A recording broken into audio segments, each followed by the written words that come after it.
Hello and welcome to Katrina in Wonderland. We have a stellar show, which I'm very excited about tonight with Rachael Gordon. She is the ex of one of the founders of Kiss, the band, Ace Friendly. And then we're going to have her interview, and there's a lot of controversy going on, especially with Gene Simmons in this time. And she's a survivor. She has been through a lot. I personally have been through an insane amount. Equivalent. Mine was a little more aggressive and abusive, but the tail end is very similar. And she's one of the few people that I feel I truly relate to with everything going on with my major court case. I was married to a psychopath, a complete psychopath, involved in a lot of stuff, and is involved heavily with organized crime. And it's not really anything I can make up. It's all in the news. So she went through similar dealings, and I can't wait to share her story because I know I have a lot of listeners and people who know what I've been through and watch me grow up and just move on and bloom more positive and healthier environments with my life. So it went a different route with this, the way the interview was. So she's not doing a call-in. And bear with me a little bit because I got to put it together through Facebook Messenger, and they're in like 1 minute increments. So here we go. Hi, nice to meet you, Katrina. I'm sorry I can't make a phone call, but my phone's been shut off, and there's a lot in my life going on right now. I'm in a little tiny trailer in the middle of nowhere. Anyway, yeah, so I can leave messages this way, and I can text. So this is how the show went about and how it is. So as you hear what she's saying, this is a real 100%, and it's basically live. But, it's just through this, as there is distance. So one of the first things I asked her was how she met Ace and got involved with this. And her story, as she said, is literally not only a novel that's in its final stages, which she is writing a book, but it's highly controversial. She also has an album that's worked on and being dropped and shopped around right now. And just so much going for her, but is all being kind of wishy-washy and all this chaos and everything with her court issues, dealing with her ex and not understanding any of the things that happened, dealing with it. So she lived with Ace for 12 years straight, never leaving his side, only giving cash, did everything for him. And after 12 years, he just vanished. They didn't fight. They didn't break up. He didn't say anything. And she got nothing. And it's different in California because it becomes common law. It's not like in New York. So when you live with someone that long, you are legally married to them, and it should be done a certain way. So this girl sacrificed all her hopes, dreams, and everything for someone else's and literally has absolutely nothing. So she wants to get at least a house and some money to live. She's looking forward to things that will knock the empire that is kissed in the toilet. There's a lot going on, and think sex, drugs, rock and roll. I know it. I lived it from the adult industry, and I'm in entertainment, and trust me, I thought I'd been there, seen it all, and it's really hard to meet people who relate to me, and she is one of the few. So, like I said, this is how she first met him. I met Ace because his band was playing at the House of Blues in San Diego. I lived on Bankers Hill in a high-rise for 8 years. And I was touring, and I was playing in a band, and I was making music, and I had a record. I wasn't doing anything, though, and I'm not into Kiss, and I'm not into Kiss band members. I was never a Kiss person in any kind of way, nor is anyone I know. So I was just in my pajamas one night getting ready to go to sleep, and 5 of my friends came over. An ex-boyfriend of mine came over, and they were, like, trying to get me to go down there. And I was like, I don't want to go anywhere. Anyway, I just ended up going down. It wasn't far. It was just a minute away. And it was, I wasn't that into it. It was okay. Of course, Ace is good. Of course, he's the only one when you think about Kiss, that you think of. And anyway, I was just having fun. And this weird woman that's a lot older than me came up, Ace's age, whatever. She walked over to me. I had met her a few times in the building I lived in, which is owned by the mob. I didn't really have to deal, it's not like it was like I had to deal with them. It was a bitchin' really nice building, and downstairs was a beautiful steakhouse. It was built in the 60s. Very old school, like Vegas or something. A really neat place to live. So I lived there for a long time. And I got bothered by him a few times, but, told him to fuck off. Anyway, I met her through those people, though, that own that building. And that's the only reason I knew her. I barely knew her. Anyway, she showed up there out of the blue. I didn't tell anyone I was going. I don't know what happened. She showed up. So I said, I guess so. You know what I mean? I'll meet him. I'm not starstruck. I don't care who he is. I don't care about Kiss. But, I'll meet anybody. You know what I mean? So me and my friends went with her, and she held my hand and brought me and told me she knew Ace from a long time ago, et cetera, et cetera. And his band was getting ready to get back on the bus and go elsewhere, and he saw me and pulled me in the room. There was a roadie in there that pulled a girlfriend of mine in. The girlfriend of mine stood out. She didn't look like the rest of our friends. She was like super normal looking, so the roadie had a crush on her. And I said I was a singer. I told Ace I was a singer, so Ace kept assuming that this girl that was normal looking was my manager. And we kept saying, look, I said, that's not my manager. And she kept saying, I'm not Rachel's manager. And Ace kept saying, look, Ace was, he didn't know how to act. He was very crude. He pulled me on. He asked me if I wanted anything to drink. I said no. I took a water. He pulled me on his lap, and he told me, in my ear, he wouldn't take his sunglasses off, and he said, I really want you to come up to L.A. Tuesday, because I'd like to fuck you for 3 days. And I was like, no dice. But we can be friends. We can exchange numbers, but I'm not coming up there to fuck you. What I said.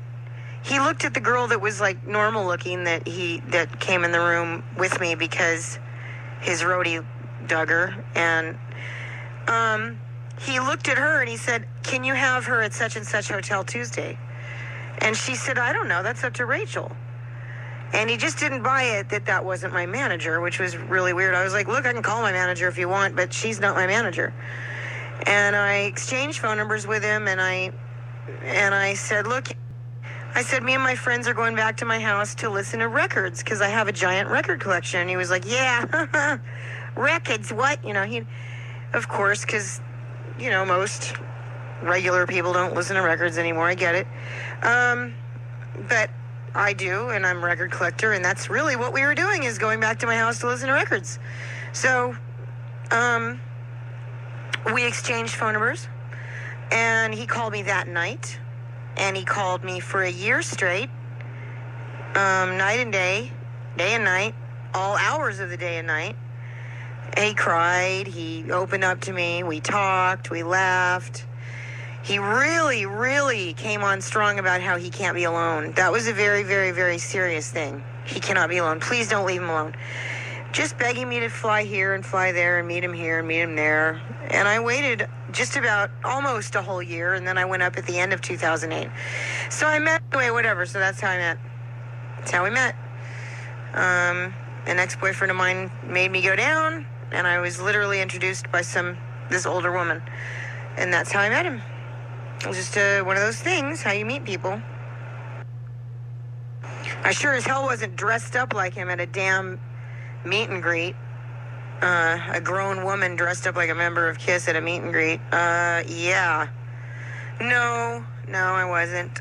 And in the 70s, I wasn't even into Kiss at all. I didn't dig him at all, even though I got Tiger Beat and Teen Beat and all that stuff. I listened to Peter Frampton, and I listened to Fleetwood Mac, and I listened to Jackson Browne, and I really liked Peter Frampton, I was a Frampton kind of girl in heart. I didn't dig Kiss. That was what the guys liked. I thought they were big and scruffy and scary and ugly and all that stuff. It wasn't until I moved in with Ace that I realized and found out that he's as talented as he is. I mean, as far as writing instrumentals, rock instrumentals, and being what I think is, pop at its best. People overlook that. They just go, yeah, Kiss, they rock. Well, all right. I don't listen to that kind of stuff by Kiss. But I think that I was always very proud of his beautiful instrumentals, the fractured ones, and and I think he's a great pop writer. And I always praised his singing, which he doesn't think he can sing well. And when I wrote Change and Immortal Pleasures for him, he said, "Oh, I can't sing those, Poodle." So I literally took time and went into the studio in our house. And that was when we were in the penthouse. We had an upstairs. We had he had his studio and office upstairs. I taught Ace how to sing from his diaphragm, which was that was a huge deal. So I did that, and it came out fabulous, and it sounded really, really great. And he did a wonderful job on both songs. So we took a little pause there, and then I said, "That's amazing." I was listening to some of her music, which you can check out on iTunes, and one of them on YouTube is Rachael Gordon, "The Coming of Spring," and it's got her whole album from some of the younger years before all this. The Paper Doll one is gonna be what's coming out as her more modern, recent. There's some voice clips, and she'll tell you more about it later on. But I really liked her music. I liked all that stuff. I actually love all the same artists that she listed, especially Fleetwood Mac, Hart, Peter Frampton. So what I told her initially is that my ex-husband loved everything about me, and then he switched and devalued everything and hated everything about me. Like, "You're so ugly, I can't stand your bangs, I can't stand this, I can't stand that, you're fat, you're gross," like just everything. Like, "Oh, you're stupid." Like when he loved the fact I was educated and worked hard, and just he strike it away. And then so I asked her, and I'm like, "Did you ever feel like you were never good enough, or what was going on?" And this is her response. Hi. Yes, I believe that Ace very much appreciated my talent, and also the fact that I taught him how to sing from his diaphragm, and everything that I brought to his life. I know he loved me and appreciated it, and also spoke extremely highly of me in interviews, as you've probably heard, and in the book, and in whatever thing he did publicly. He always did. He would always constantly praise my singing and everything. What he did behind doors was another story. What he did when no one was around, and he was telling me that I could not do anything on my own, because if I did, how would I have time to tour with him and take care of him, and how could I do that? And he would flip out. So I don't know where it cut off, but yes, he did appreciate what I taught him, and he was always very thankful, constantly thankful, and he spoke highly of me, always, always, always, to other people, and in interviews and in carpets, and all the time. But it was different when we were home, and it was different when we were alone. It's not like he didn't. He did, but he also told me that I couldn't do anything or pursue anything on my own, because he needed me really bad to be by his side always the rest of his life, and to tour with him. So it was, very all-consuming, which I did not mind. I loved him very much. And I didn't think this would ever happen. I never thought for a second ever that he would, just take off, especially at 69 years old. So, was I good enough? You say your husband said that you weren't good enough. I was more than good enough. He would always tell me I was too good for him, that he wasn't good enough for me. So, that's how that went. He constantly he would cry and say, "I'm not good enough for you," and that he would say that he didn't deserve me, and so on and so forth. Yeah, so little pause on there, but it was different. Her situation, he really honored it. It sounded like he's insecure, which you're gonna discover more into the interview, and is easier to control, while mine was the controller, and everyone had to listen and follow what he says. But a lot of our stuff, even though different circumstances, ended up being very similar, which you'll hear about in a little bit. So I told her that next, so like I said, clearly he was insecure and held you back. Do you regret sort of allowing this to happen with no real financial security? You sound like you put your dreams aside for him. And I put my dreams aside. I was raising his kid. I closed my adult stores because he made me. I had no choice. I stopped my stuff. I stopped being happy. I stopped movies. I stopped trying to act. I stopped trying to do everything. I stopped caring about my degrees, my background, my businesses. It was, I'm Peter's wife. And I was so broken and shattered. And it was so bad that I lost my complete identity. That I remember at one of the people linked to the case, I don't want to name, his 50th birthday I was at. And Billy Palladino was there, related to Carl Palladino. And Billy looked at me and he's like, "What's your name?" And I'm like, "I'm Peter's wife." And he goes, "No, what's your name?" And I'm like, "I'm Katrina." And he's like, "Don't forget that's what's your name. Don't let anyone take that from you." And it was one of the most important things anyone's ever told me, that he doesn't even know how important he was in my life. So let's hear what she said. Hello, Katrina. I'm back from the store. There's not too much out here, and I could only go to one that was closing. The other one was closed. It's very hot. Let's see. Oh, yeah, I totally set everything aside for him, because after spending a week together, when we were in love and it was confirmed, he said, "I never want you to leave me, and your life is me. I'll never make you scrub a pan. I never want you to leave my side." And he cried, and he sat on the bed and held, and I stood in front of him, and he held both my arms, and he cried, and he said, "Please just never leave me. I want you to always, always be with me the rest of my life." So I never asked Ace to take care of me, I never asked him to. He offered to. And he was a gentleman in that way. But I never thought, he was always giving me cards and taking me on vacation in between touring and stuff and saying, "Poodle, I'm going to pay you back for everything you do for me. You never let me down. You always make me look good. What would I do without my Poodle?"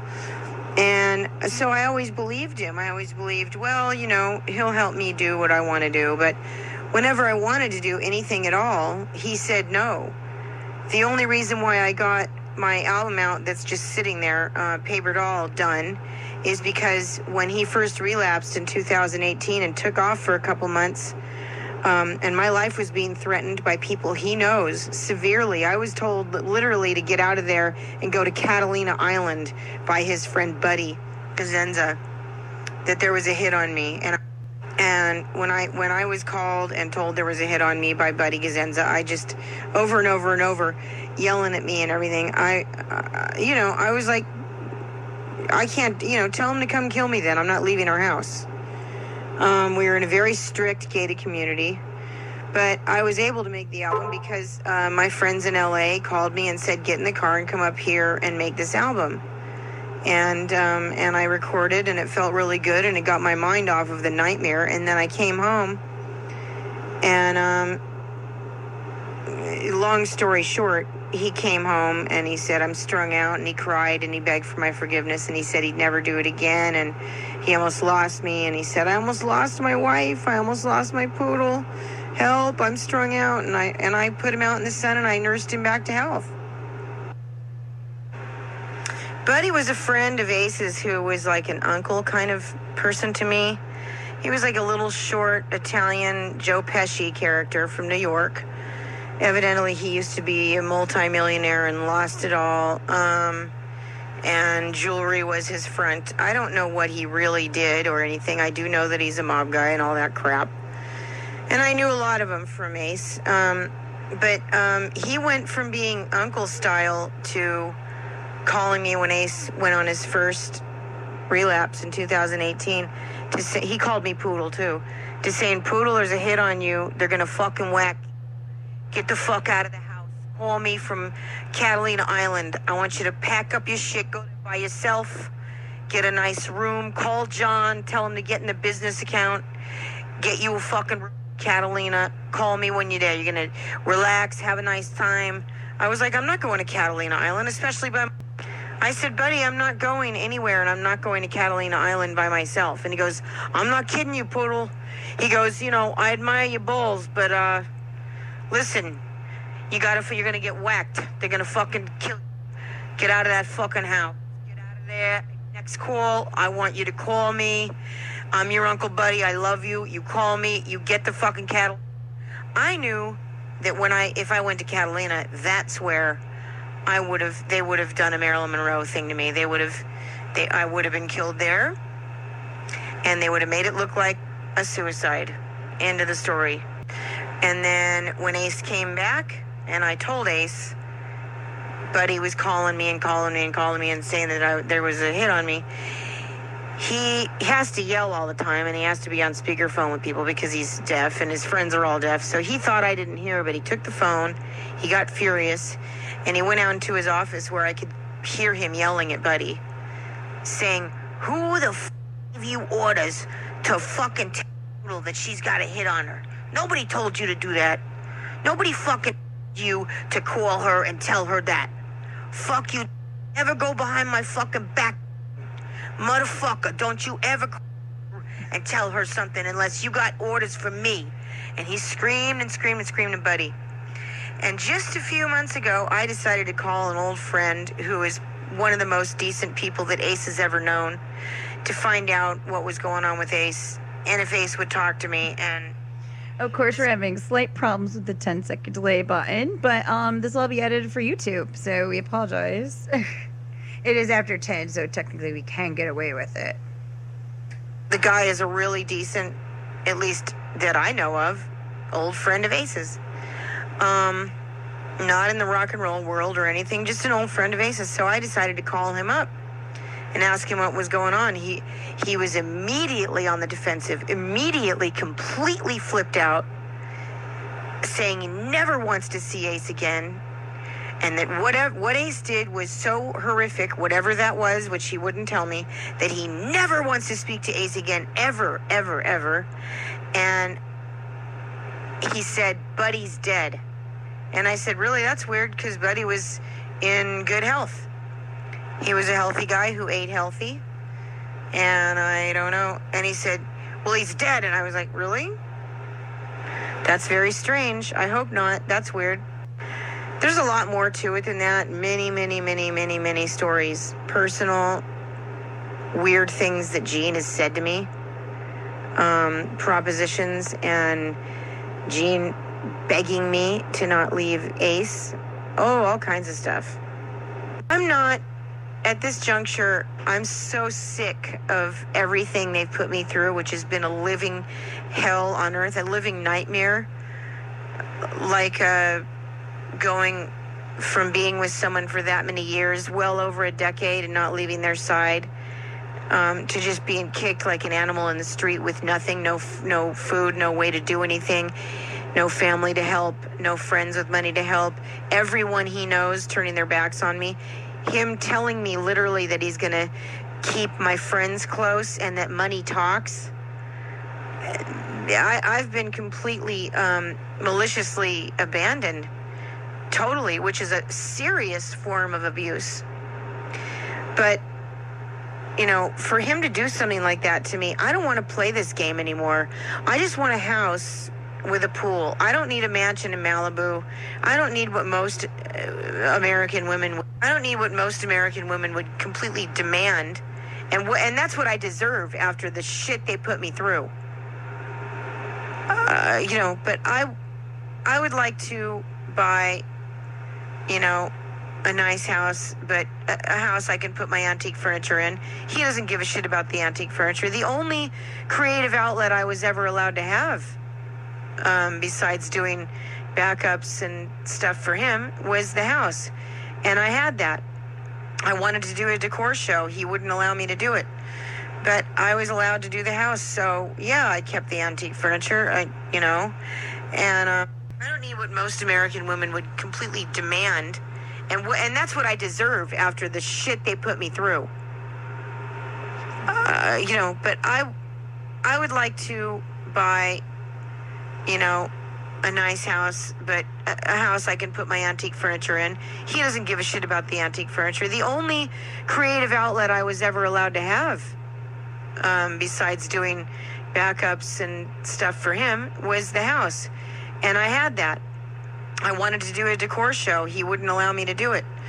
but I was allowed to do the house. So yeah, I kept the antique furniture, and it's the only thing that I want to do is just have a house, put my furniture in it, decorate, and maybe be able to go on and have a bohemian decor show. That's really what I want to do, and sing and just be myself again. And I should be allowed that. Words of Britney Spears, I deserve to have my life back. I love Britney. It isn't fair that someone steal your life. Exactly. And everything for that long, for well over a decade, and then just throw you out in the street with nothing. And no way to do anything, especially during this COVID thing. What does he expect me to do? It's not like he put me through some sort of normal courses or something like that just in case he did this to me. He promised, and I have it in cards and elaborate letters and cards, that he will never leave me, that, You never leave her, and just... Today's been very stressful. She put everything, she responded and shut down. Sorry.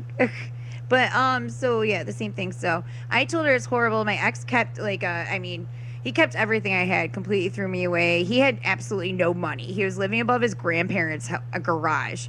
And he literally was, going after his ex, who didn't even make that much income, for small amounts of child support for his son. He was doing side hustles for a little extra money. He was stealing from his own grandma, who was there, and his family members, taking purses and selling papers, a Rolex, a whole bunch more. He's just a horrible person, but I didn't know that.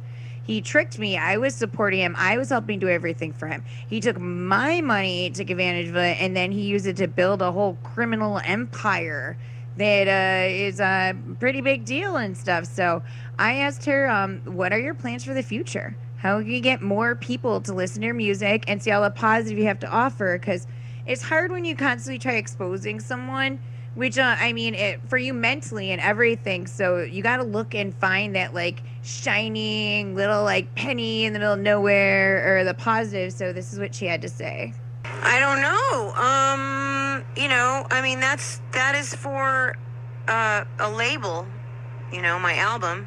I've been on several labels before Ace. He promised and insisted that he would, get his label to sign me, and if not, another label that was, a good one. And then he backed out, obviously. And so that's also on top of everything else he did. That's obstructing my livelihood, taking that away from me too, making sure nobody talks to me, making sure I don't get my album done, which has been sitting, for 2 years now. And 2 years doesn't mean that... What does he think? He can forget about 12 years because of 2 years? No way. No way. No, that's wrong. And it's illegal. And it's... Getting my music to be exposed is something that needs to be done, by a label. I don't know. I don't know how big your radio show is or anything. I'm talking to you as, woman to woman, because your story seems like you've got a pretty, terrible story as well. A lot of women go through it. And what I'm going through with someone like Ace Frehley is something that happens in the industry, what I call an unspoken reality that happens in the music industry and the entertainment industry, and it's very unspoken, and these women are threatened and scared to even speak up. And it's really, really scary. It's been going on a very, very long time.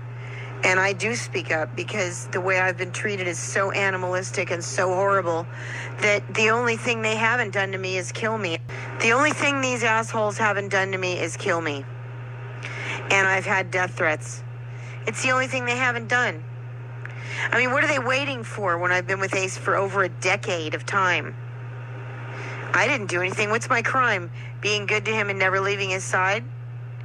Being the best thing that's ever happened to him? Writing songs for him? Touring with him? Babying him? What exactly would my crime be? I don't have one. We never had a fight or a breakup. So why is it that all of a sudden no one will talk to me? He won't talk to me. And what Gene did is just accepted and allowed and everyone's afraid of them. Fuck that. No. I'll go as forward as I want with the information that I want. And Gene's lawyer that threatened me with extortion, that guy's in for a really rude awakening if he thinks he's going to come after me. If he wants to come after me in a court of law, Gene's lawyer, he's going to have a lot of women. This is going to pull all of them in a court of law. That's good, fine with me, because I will look Gene right in the face.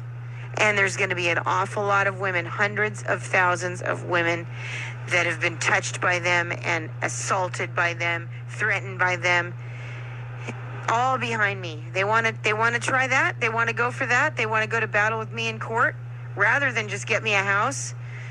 Oh, they're dumber than I thought. Yeah, no, her whole thing's so crazy because it's so true. People don't get the unspoken reality of a lot of these industries. And mine was strong adult, but it's really the entertainment industry, and it all goes hand in hand. I know my ex used to personally brag that he had sex with over 500 women when I was with him up to 2016. I'm sure the number is like 2,000 plus, because when the club closed, he got more power, and all those girls just to hook up with the manager, even though he's old, fat, and ugly. And really isn't that nice or fun, where like drugs, and, ooh, I can get a favor, or I, can leave early from the club, I can get fired, I can do this and that, and all I gotta do is like hump the owner who will do it because he doesn't care if he's married to anyone, he only cares about himself. He doesn't care about giving STDs to almost every dancer possible and everyone just passed around and sharing. Like, that's what happens. And the same with the groupies. The music industry, there's a lot that go on, and women who are impaired or just kind of brought along, and some older person or something introduces them and they regret it. They black out. They don't know what they did. And yeah, this girl has a lot to hide, and she's wanting to get it out. She has a lot that she held in, and it's getting there. And of course she has lawyers and they're working on the case, but Gene Simmons and his Kiss empire is definitely going to have a lot of stuff occurring during it. So I listened to her songs on YouTube and I loved them. So I asked her what are some of her favorite ones and what inspired you, or how long did you work on them then waiting. So Gary's going to play, our producer, he's going to put on like 2 of her songs as a sample, and then we're going into a pretty solid interview again. Katrina Wonderland, 106.3, Rochester Free Radio. I put out singles. I was on a Japanese label.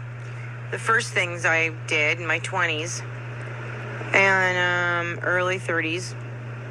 And then I had a full LP that I toured with called The Coming of Spring. So I don't know what you're listening to. There's only The Coming of Spring. The album that I recorded, my new one that hasn't been pressed yet, but it's all, it's mixed and ready. It just isn't pressed. Because everyone ignored me, like the label and everyone associated with Ace that was supposed to help completely cut me off and ignored me when Ace just walked out on me. But that is called Paper Doll, that album. And let's see. So yeah, I don't know which one you're listening to. There's Paper Doll, the new one, and there's not. I did listen to both.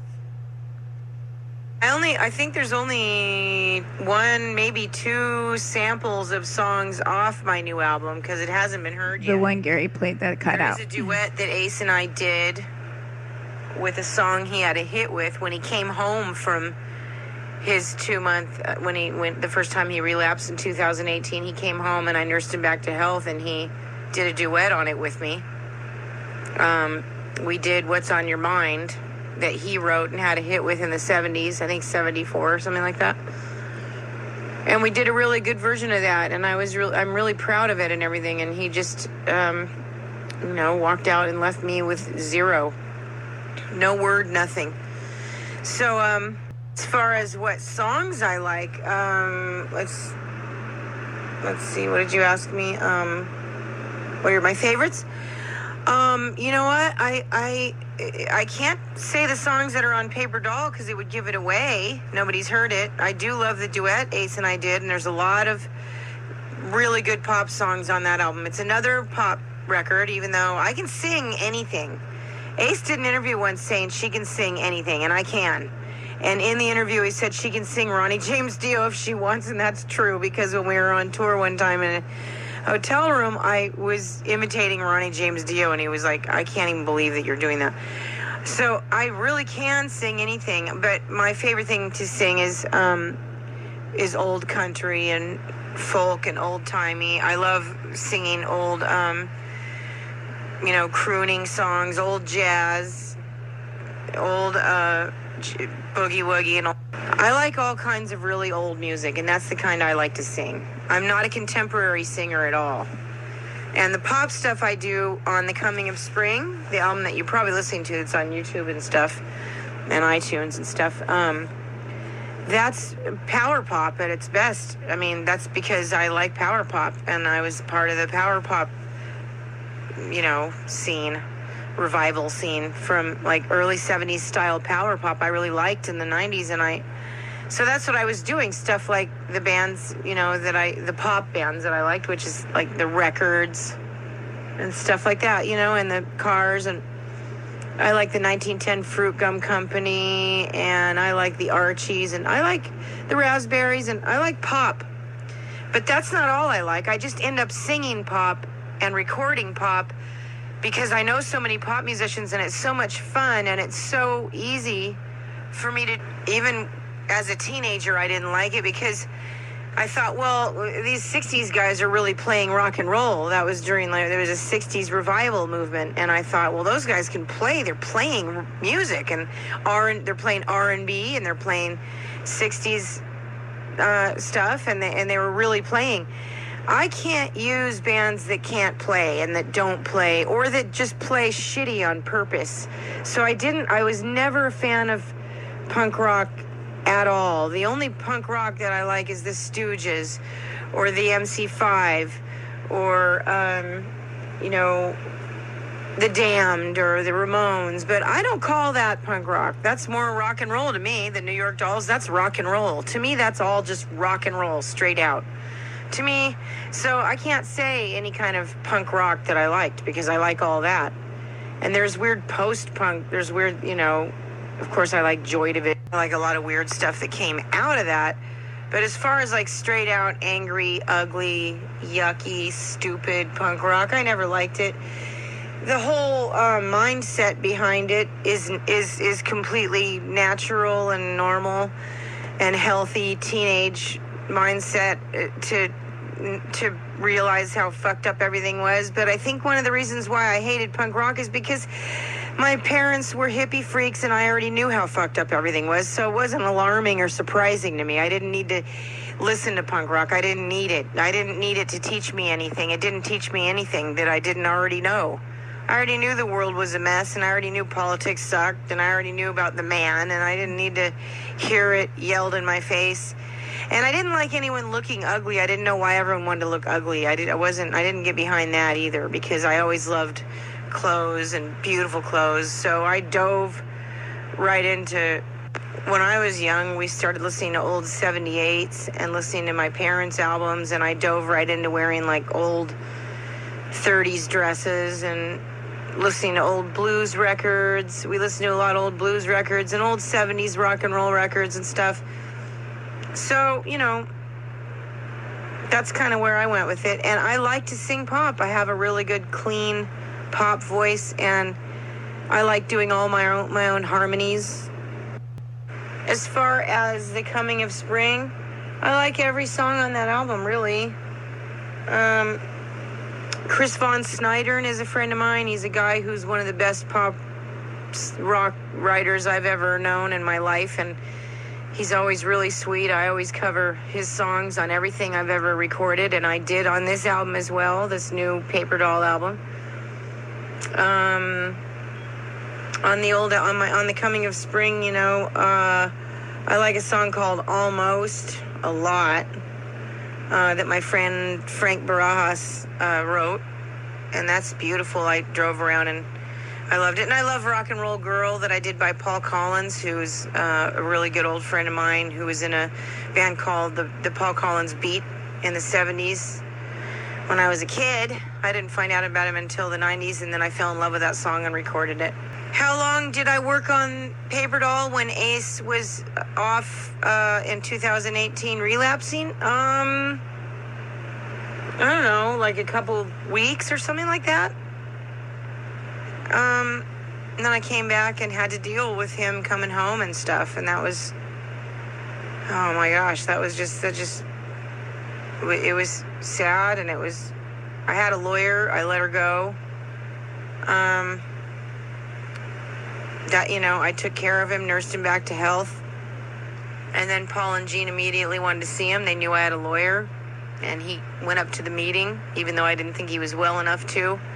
He came back that night, really late at night, screaming and yelling and flipping out, telling me that they told him to his face, get rid of her. We know she has a lawyer.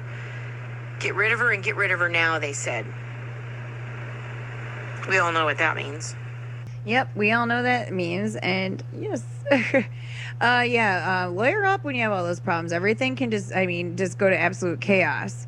He definitely caused some issues and financial problems. So, but you know what? I've never been a starstruck person. So, these people that believe that that believe in the false power, okay, they also have a thing where they think that there's something, almost superhuman about someone who is a superhero or a celebrity or a superstar of some kind, and they're not. They're people that other people are just as talented as, that got a really, really super lucky break, and they need to set examples and be good people because of that lucky break they got. And I told Ace that all the time. I said, if you slip up, millions of people out there, and all over the world, will think that it's okay to slip up. Will think that it's okay to use drugs or okay to relapse or whatever. And I don't know. I'm just saying that I want to help other women because, they took all that away from me, like I said. But you know what? I'm in this little tiny trailer, and last night I sang until very late at night. I have some wonderful, so many people that understand, that are on my side, that do love me, and some beautiful people that are, in Scandinavia contacted me. Some musicians, these beautiful musicians, these great, talented people, and they wanted me to listen to their songs, and I sent them some things, and I sang, and then I was so happy that they were, that I can sing for someone and make them happy. And there's not a guitar in here. There's no musicians. There's nothing. I'm in the middle of the desert with absolutely zero. I had a glass of water, and I was sitting there, and I think that just singing, just for myself, just sitting in this trailer and singing, it was so good and helps my spirit be strong in so many ways. I don't know, it just helps me. And I have a strong spirit, and I want to help other women because other women are scared to death. And I know what it's like to be scared to death. They tried to scare me to death, and they did for a minute, but it lasted for a minute when I realized it is I that have the upper hand here. I am in the catbird seat. I am the one who they tried to harm. These big, giant, bad, old men. And they need to be taken down the same as Weinstein or Epstein. I don't want Ace put in prison. Ace is, as far as I'm concerned, they treat him like a chimp. They pay him, manipulate him, lie to him. They took me away. They take a lot of things away from him. A lot of people have disappeared. Just sitting in this trailer and singing, it was so good and helps my spirit be strong in so many ways. I don't know, it just helps me. And I have a strong spirit, and I want to help other women because I love the fact she does that. A lot of us heal through creativity, and I got really into metal art and painting, and I've done a whole rock garden out of rainbows for my dogs that passed away but recent, and just finalized it, and it's absolutely stellar. Everyone's really impressed. So healing, art, and creativity are ways that many women, and helping each other. So I went through extreme trauma, a little more aggressive and crazier than hers, but I can't even fathom the stuff she saw and what she can and can't talk about, very similar to me. And, I want to help others. That's why I started Cats Meow Cares, which is the whole thing for women who are domestically abused. And we collect all different hygiene products and drop it off. And just everything I've done has been trying to help myself by helping other people along the way so my nightmare horror story doesn't happen to them. Now, I know it never will because it's so out there, there's no way. And I'm literally like ready for being a documentary, but here it is again, Rachael Gordon. Ace needs to do the right thing. As far as some other people, and I'm not talking about Peter, and I'm certainly not talking about Eric Carr or Tommy. Certain people are criminal, and they need to go away, the same as Weinstein and Epstein and every disgusting monster in that disgusting category that I won't even mention right now. Sex traffickers. The only thing they can do is come out and kill me. I fucking dare them to. Sorry I'm swearing, but even ladies swear. I'm a lady through and through, and I always have been. But you know what? Ladies get angry. A baby has been pushed in a corner, and I'm not going to get pushed in the corner. I was pushed in a corner and harmed and threatened long enough. And now I've had enough. Enough is enough is enough. And I deserve a home of my own for being with one of the biggest superstars and only loving and helping him for that long. And because of what Gene did, I deserve a home. Just by having my life threatened, I deserve a home. And that's that. I've been through a lot of lawyers, and we all know what that's about. And I have been told, I've been told straight out, you're being followed, your phone's bugged, you're, without a doubt. I mean, I've been told to my face, okay? There's a thing on your car, they're following, everything. Everywhere that I have been on people's couches, I've had cars circle, sit in front of.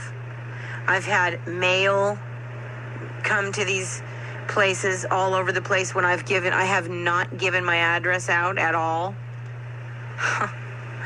It's unbelievable, what I've been completely threatened. Every aspect of my life has been threatened in a really scary way.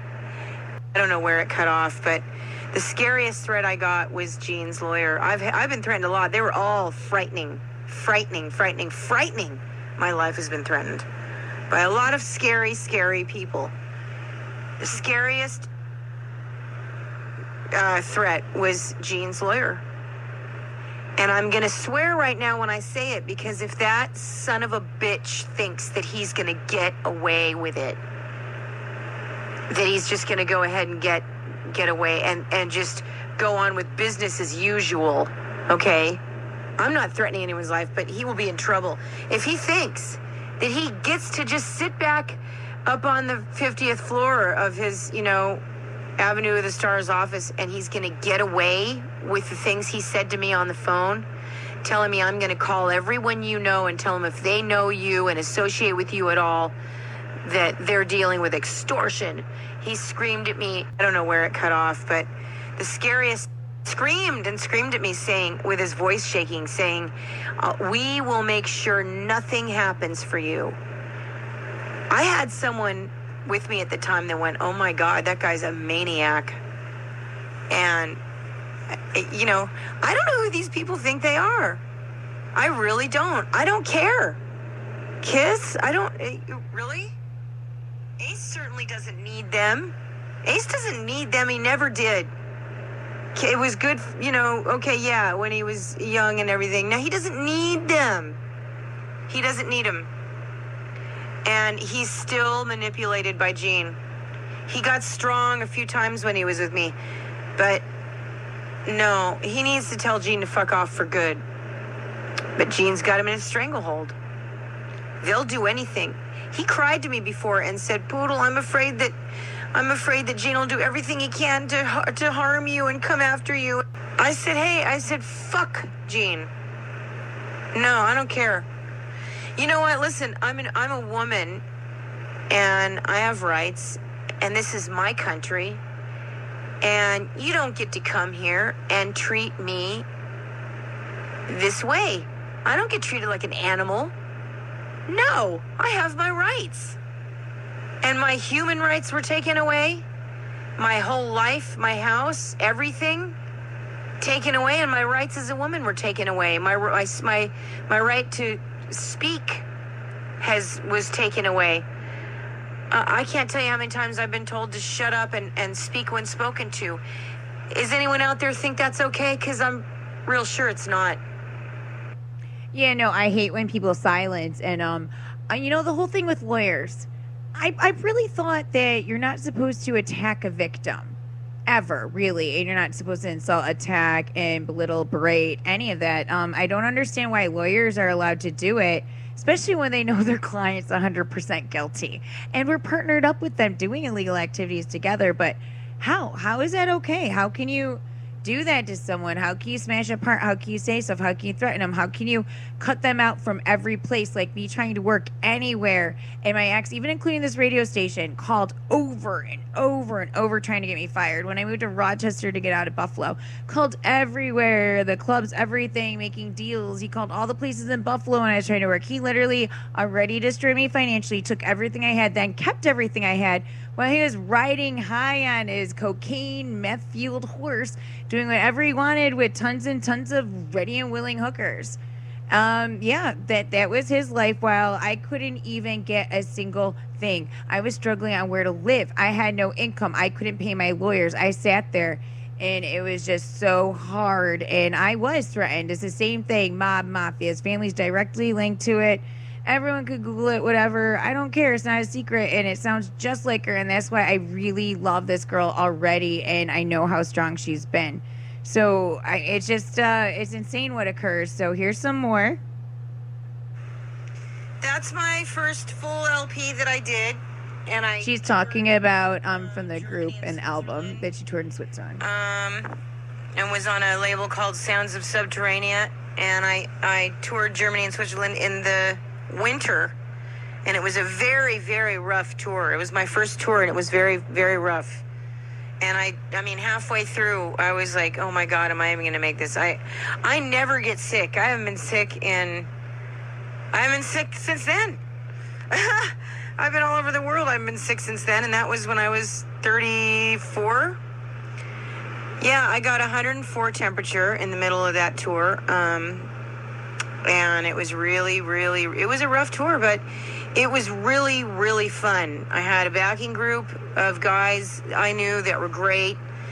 And we did the songs on the album, and then we'd throw in some Buffalo Springfield songs. And it was a lot of fun. That album came out when that band The Darkness had their first album came out. They came out at the same time, and we were both in the top 5 pop albums of the year in Germany, maybe even a few different places in Europe. And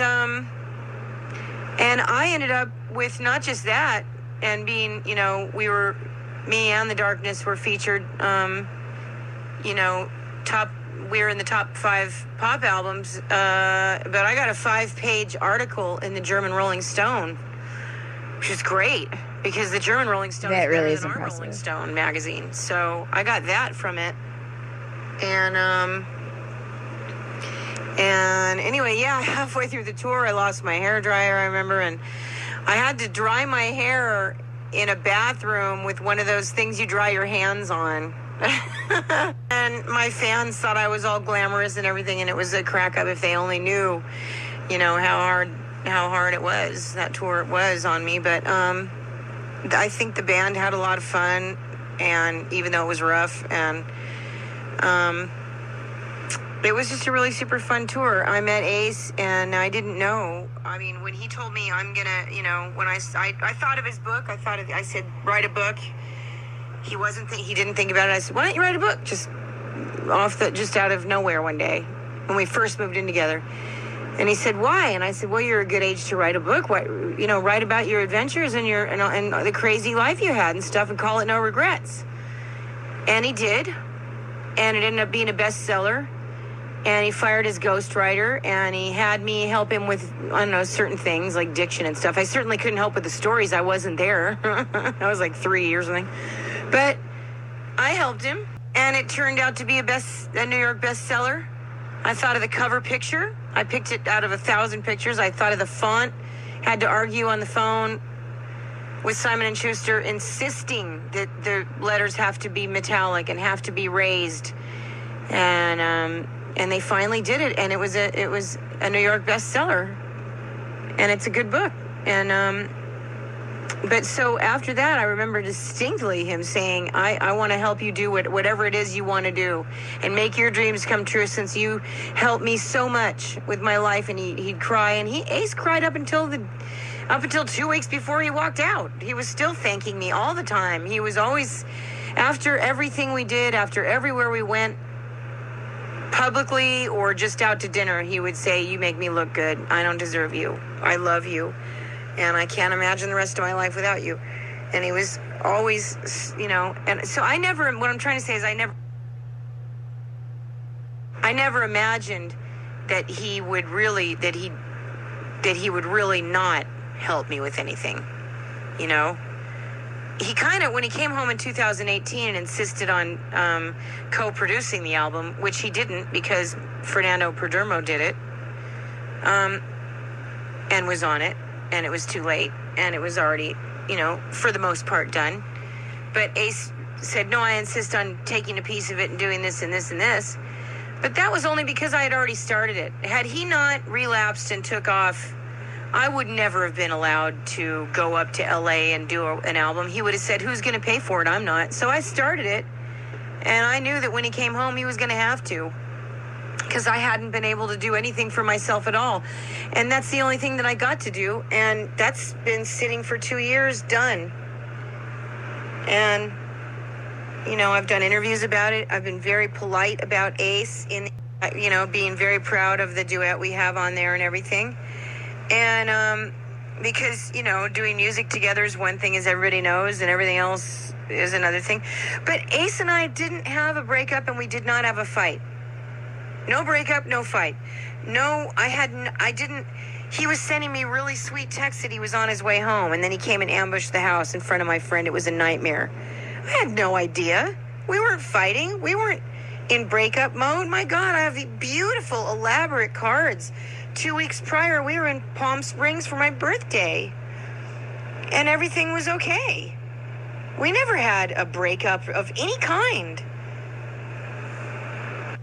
See, that's one of the complicated parts, but it is confusing. It sounds like he's actually being manipulated by Gene Simmons, which is absolutely terrible, and has interfered with her life. But she did so much for him, and he knows it, and everyone knows it. This has been interviewed. It's all visible. It's not her saying after the fact she did so much for him.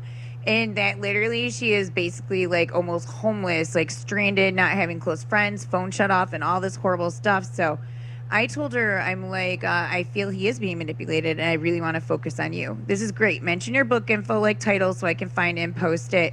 And also any immediate money that you can make by buying stuff on iTunes. Maybe we can help get your album crowdfunded, and just wondering how much to help get her phone back on, so I can do something in our radio show, and listeners can actually get her some assistance, because this girl's struggling just week to week trying to get food and stuff in the middle of nowhere where there really aren't any job options, when she's so talented and she should be taken care of, because it was technically a marriage the way it works out, and 12 years with a rock superstar who wouldn't even take her and pay for the dentist and stuff. That's absolutely ridiculous. But she wrote his music. She did backgrounds. He wouldn't be as far as he is without her support and assistance. And that's exactly, I ran my ex's business. I did everything while he ran around doing all this illegal stuff and partying his brains out. And I'm the one who got screwed. But ultimately I didn't, because I'm a good person. And I just plug away, and I know I'm innocent, and I know I'm strong enough, and that's it. I know his time is here, and everyone knows it. This is really not discreet, so let's go back on. There's not much I can say about the book. It's just a tell-all book. I didn't write a shit-talking book, I didn't write a trashy book. It's in the final stages. All I did was love Ace and stay with him, and was very good to him the entire time I was with him. I never gave him any reason to worry. even when I was exhausted, I traveled with him. I did everything he needed me to do, everything humanly possible I did for Ace, and loved him and tried to make a good life, surrounding him with a beautiful life and a beautiful home. And I'm not into, writing a shitty, trashy dime store novel. Every aspect she's been very respectful. And it's my story with him. It's going to name every name, though, of the bad people and everything that happened. Everyone surrounding him, everyone, what Gene did, everything. So they better get ready for that, because that's something that they are not going to be able to turn away from. And a lot of women are behind me. Not just women contacted me, but I've had guys my age contact me. Gene's in pretty big trouble. He can come after me all he wants, but at this juncture, what's he gonna do? He can't do anything to me. He can't do anything. They've already hurt me in every way possible. I can't talk about the book because that's just something that that I wrote and may or may not come out, because it depends. I don't know if I'm taken care of and I have a nice, if I get a nice home and I'm taken care of the way I should be taken care of, the way every woman that they have fucked with was taken care of. Every ex-wife and wife was taken. When I'm taken care of, I may not put that book out. Understandable. Am I going to help women? Always. This is definitely a stepping stone and something that I went through and learned. And it's something that I honed in my powers to be able to not just stay alive barely, after being beat up and raped, everything after them. And that was bad enough with what Gene did to me, and being abandoned by Ace and everything, and threatened by a bodyguard. But afterward, the things that happened to me are unspeakable. And I think I've gotten strong enough to help other women. I will help other women regardless. That's what I want to do. So let's see, what would you ask here? I believe he's being manipulated as well. Yeah, there's no doubt in my mind at all. So that's all I can say about the book. That's all I'm going to say about it. It is in the final stages. iTunes, I can't, the album's not out. It's not pressed yet. So I can't, I've got to be signed. And I made the album with two good friends and musicians. And I need to be signed over to a label. And then and it needs to be out. I'm not going to just not put it out. I need help. I need funding. If I get help funding from any fans who love me and understand me and care about me and and understand what I'm going through, and I need help with funding to live, because I don't understand. I had to sell I don't have a lot of jewels, people. Ace bought me a lot of beautiful clothes and some jewelry, but I'm not one of those types that wants diamonds hanging off me and stuff. Yes, my engagement ring was huge. Ace bought me an insane engagement ring. It was stolen out of a hotel. When I was having to live at a hotel with the Jewish community paying for it. What I've been through is insane. And anyway, I don't have, what I'm trying to say is I have a few pieces of jewelry, and I've had to sell a couple of my favorite pieces just to live and get by. So I need help just to pay to live. I did have a GoFundMe up. I tried to get on OnlyFans, and I think I put some decent pictures of myself up, and OnlyFans got mad at me. They got mad at me because I refused to do any dirty stuff. I had people writing me, asking me to do like weird webcam, porn stuff, and I was like, absolutely not, no. And They didn't like it. They said they were going to cancel it. I believe it's canceled. I put some pictures up there. I was desperate for money. I put some nice pictures up there. Ace wanted me to. One of the first thing he said to me when I met him in 2000, when I first moved in with him, rather in 2009, he offered to. He wanted me to be. He said, "You want to be in Playboy? I can call Hugh and get you in Playboy." And I said, "No, that's not really my dream." But the pictures I put on OnlyFans are very, very, very decent. I was just recording, and I don't know where it went off again. But anyway, yeah. Anyway, so I didn't do OnlyFans because they wanted me to do a bunch of really dirty stuff, and I wouldn't do it. I was like, forget it, no way. And I had a GoFundMe up twice. And my rabbi helped me put that up twice, and it was taken down twice, and he has no idea how that was taken down.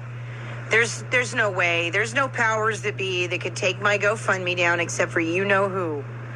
Out of embarrassment, because when you're a huge rock star, you don't want the whole world knowing that the beautiful woman that you spent over a decade with is having to GoFundMe because you're too much of an asshole to help her get a house.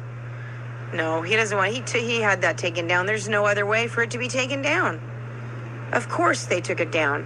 I don't want to get into why my phone is shut off, but there's someone out there that hacked, put my phone in their name without my consent, changed my passwords on my PayPal and my emails, so I can't get my emails. I can't have my PayPal anymore, even though there's no money in it. And I had to fight tooth and nail, and they have my phone in their name. I need a new phone. I've had this phone, if everyone can see the pictures of me, whenever I take pictures of a selfie or something, I'm holding up a phone that has like a flowered thing around it, an iPhone 8. And Ace bought it for me before he left, and I've had this same phone, and I need a new phone. I should be, I don't know how that kind of thing works, but I need a brand new iPhone. I need a new phone. I don't care if it's an iPhone or not, really. I just need a new phone, and I have $200. I don't know how much it is to get a phone. I think it's $1,000 or something. That's how much Ace paid for this phone. It's an iPhone 8. I need a phone. I don't care what kind of phone it is. I just need another phone. And I need to pay my phone bill, and I owe storage. I have everything from the house, all my antiques, all my clothes, everything are in the house. Somebody stole a bunch of my clothes. I was storing at their house, and there's nothing worse than when you're down and out and you count on people to help you and they take advantage of you They won't give them back. They refuse to give them back. And it's grand theft, and my lawyers are going to be told about it. And I don't know. I don't know what to do. I'm honestly, I've had 5 lawyers, and each one dropped out with all of a sudden, out of nowhere. Ace let me know a while ago, a few years ago. No one can know what Gene did to you because he'll go to prison. He's not allowed to touch any women, especially what's mine, he said. But I have questions about Gene touching me because of some other things Gene's done and said to me. And I think Gene just figured what's Ace's belongs to me as well. And I think, the only thing that I can think of is, hey, go ahead and touch Rachael all you want. If there's a reunion. I mean, I hate to say, it makes me sick to say this because I love Ace. But is this what's going on? Nothing else makes any sense, Put your hands on my wife to, if there's a reunion involved. I don't know what man just has your So I've had actually wondered that before myself. Like, why do all these guys find some girl and pass them around to each other? But it's always a girl like normally you wouldn't find that they will love or want to be with or respect. But this is actually pretty common. A lot of my ex-husband's friends were all trying to have sex with me and stuff and think it was okay. And I'm like, I'm not like that. My numbers are low. I have respect for myself, and I'm not a pass around pig. Look for one of the other girls. And one thing I like Rachael is that she did everything she could to not. She kept her standards up. she didn't drop to any low levels. She didn't get all hooked on drugs. She wasn't prostituting for money. Even her OnlyFans was clean. It wasn't even bad and really wasn't successful. I mean, she's really trying hard to do the right thing and fighting, just like I was. I could have been sucked back into the adult industry heavy, and no, I didn't. I sat there, I did all the harder way, putting myself in treatment programs for alcohol so I could get my life together and get ready to fight against this person and help everyone know the truth. So let's continue on. And we're probably going to have to continue into next week's show just at the rate we're going. What man in the world has his wife's life threatened by a bodyguard and no notice and literally walks out of the house, leaving everything, a full 4-car garage, everything? Who does that? That's because he took orders. I have had 2 phone calls. I want you to know, 2 phone calls from Ace.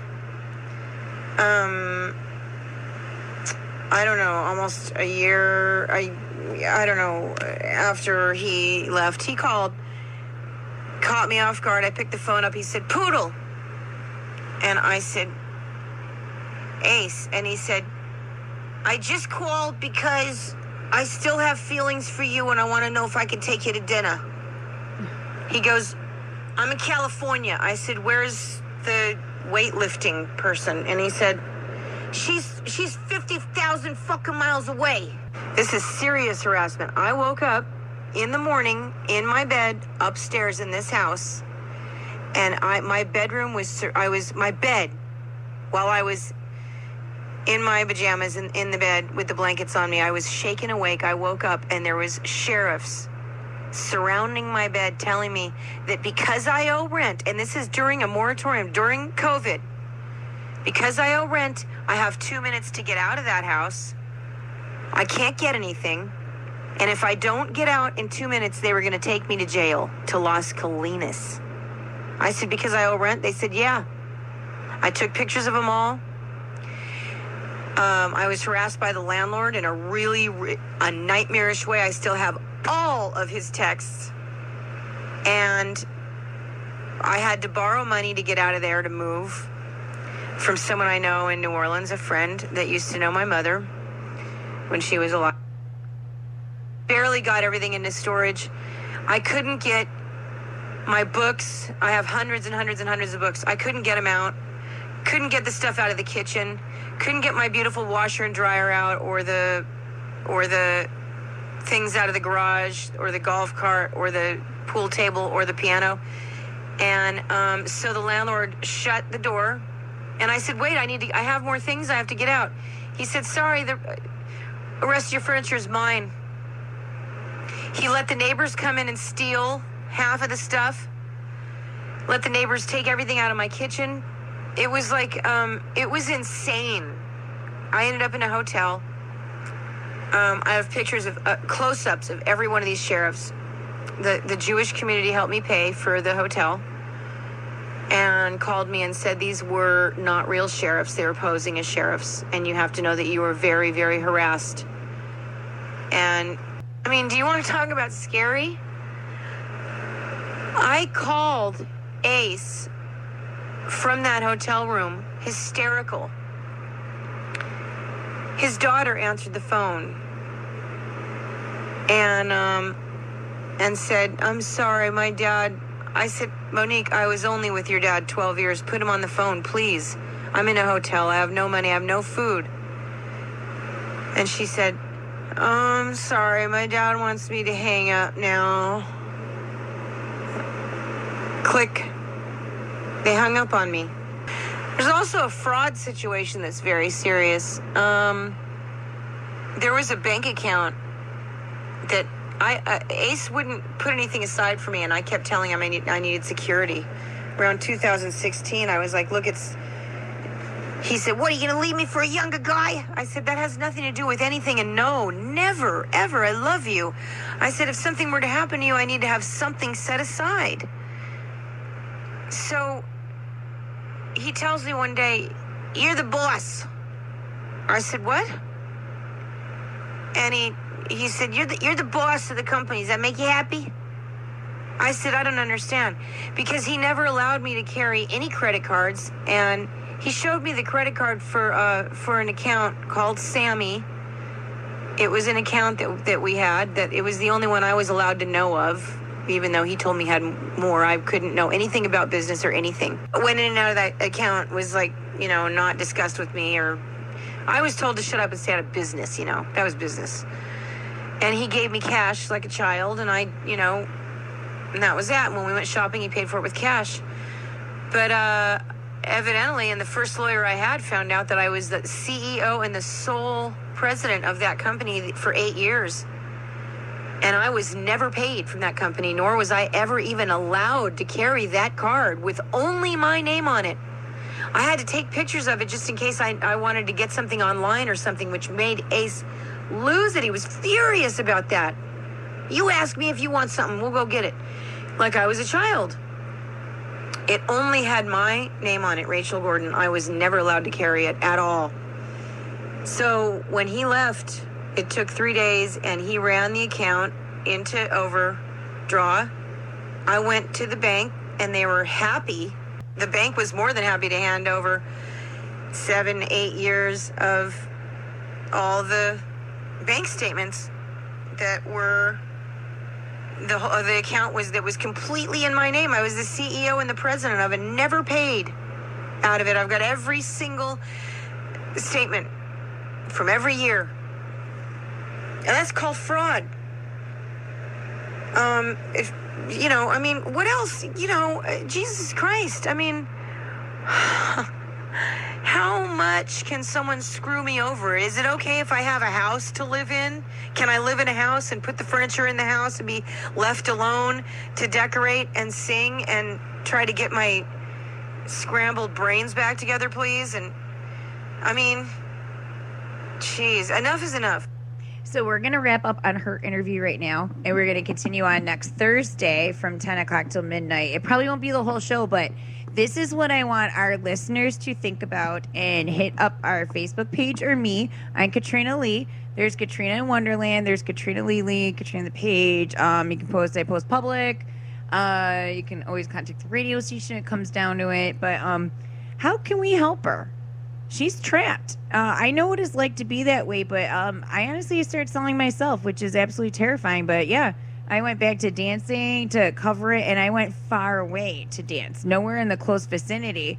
So it made it harder because I couldn't do the dancing without the drinking, and I couldn't handle it. And of course, obviously, I cluster F myself. But we learn from our mistakes, and we're supposed to build them and have supportive people who help be there for us when we have little triggers and falls, and make sure we don't fall back during struggles of life, which can always happen. But come up with ideas, because I asked her about crowdfunding, and I can look that up and try to research and see if we can get the right people, because I do know tons of people. And this girl really has been a victim in basic stuff. She did everything for him. She put her dreams aside. She doesn't have a kid because all this stuff. And what? For nothing. Absolutely nothing. Not even be able to easily eat. And she wants basic things. She's not really asking for a lot. This is simple stuff, which really shouldn't be that much of a challenge. So let's think how we can do that, possibly get her signed onto a record or a label. Maybe some people out there in Rochester who have smaller labels can listen, and we can figure out how to get her built up from that point. Maybe we can get her actually singing and touring a little bit, or doing interviews and get her covered in different spots. I'm a huge advocate and work with a lot of women's groups on domestic abuse. I'm a severe victim of psychopathic abuse in every way, shape, and form. Legal has continued on. He's going to be going to jail for a very long time. My life really didn't get much better after he started. It seemed calm for a little bit, but with all the news media, everything's been stressful, and no matter what, they got to represent all sides, and good, bad, and even just his lawyer constantly attacking me on the news. And it's just like, I can't wait to smile and laugh and be like, wow, good job. You failed, or you're really dumb and believed your client. So I don't know. I don't know if my ex is that good at manipulating, or other people are that stupid for actually believing him. But that's the worst part. And this is exactly what was going on with Rachael too. She lost her connection. She lost respect in the industry because everyone, not that they didn't like her, that they listened to Kiss instead, and they're listening to Gene. And probably not Ace, but it sounds like he's extremely manipulated manipulated and pushed around by Jane. Why? Because Jane probably raped and sexually assaulted or took advantage of so many women. I can't even imagine the numbers. Thousands? Tens of thousands? I mean, when you have women throwing at yourself and you possibly have a narcissistic personality, which I would believe, just looking at the background with all the heavy costumes, the themes, the me, it could occur. But I can say I really do love Rachael and appreciate all this stuff. I can't wait to finish this up next week. And I'm the same like her. I never liked Kiss. I thought it was weird. And honestly, I can't imagine being a 69-year-old man running around in costumes and stuff. And going through all the shenanigans. Yeah, definitely not my speed. But I don't really have the best taste in men, as we've all noticed before. So this is Katrina in Wonderland. I'm your host, Katrina Lee. That was Rachael Gordon. We'll be continuing the rest of the interview next week. And thank you, everyone, for listening. And remember what our goal is, to think of ideas or pages or ways to do this. Hit me up so I can relay this to her. And let's start making some lives better and happier, because when you help others, you help yourself and you feel better.